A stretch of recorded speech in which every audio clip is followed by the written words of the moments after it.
Turn the model upside down a little bit. We put about 11 or 12 staff members here in our local offices. And in terms of professional staff in DC, I believe we really only have 4 full-time staff members. Our chief of staff is here locally, J.D. White over here in the corner, along with Preston Rudy, our communications director, who's here locally as well. They travel to DC as needed. We have caseworkers in the office as well as some of the younger policy folks. And then in DC, we put a legislative staff. We kept our scheduler down here in the district as well.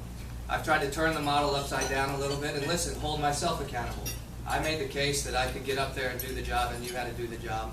And so because of that, we don't need a large staff in DC. I'd rather have a staff here locally. I have tried to serve the entire community as quickly as I could. So we moved on flood insurance. I don't think the recent relief was enough. First of all, I think it should extend to commercial properties and owner-occupied second homes. I'd love to see it extend to investment properties as well. I think we have to get there. That's a much harder political sell.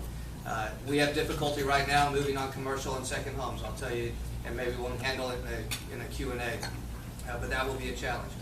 We moved pretty quickly on a beach renourishment issue in Treasure Island.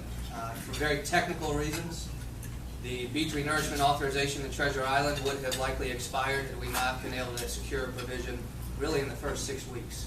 And we did that on a technical level by working with professional staff and by me asking our leadership for their assistance in getting it done, and we were able to get that done. City of Clearwater had a HUD issue, so George Credicus came up and we did something a little different. Instead of asking HUD to come to us, George and I got in the car and we went down to HUD. And I can tell you the moment we arrived, they already had it solved, because they appreciated the fact that the mayor and the congressman would come to them, and so they filled up the room with people telling us how they had it solved.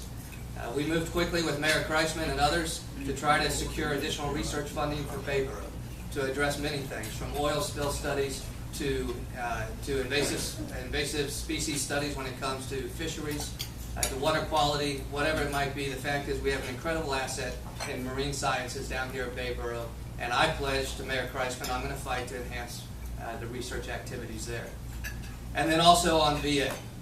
And maybe I'll save VA for the end so we can talk about it, but I will also talk about, very briefly, being the youngest member and sometimes what it takes to walk into a body of 435 members as the newest kid. Some of you may have seen my vote on the Ryan budget, and I will tell you there's nothing different about my vote on the Ryan budget than there is about every other one of my votes. I think about absolutely every single vote, and I think about what it means for this district. I think about what it means for this community. When I pledged to run, I said I'm not interested in representing just Republicans in Pinellas County. I'm interested in representing all of Pinellas County. Now understand that's difficult. Anybody who's had an elected office, you understand you have certain convictions. All of us here in the room today do. I certainly do. And so I try to blend those convictions and work with those convictions as they're reflected in the community of Pinellas County. And at the end of the day, I know I can stand by my decision on each vote. Even if we disagree on certain votes, I know I can stand by my decision and how I arrived at that vote. Now, I will tell you, sometimes that means going up against your own party.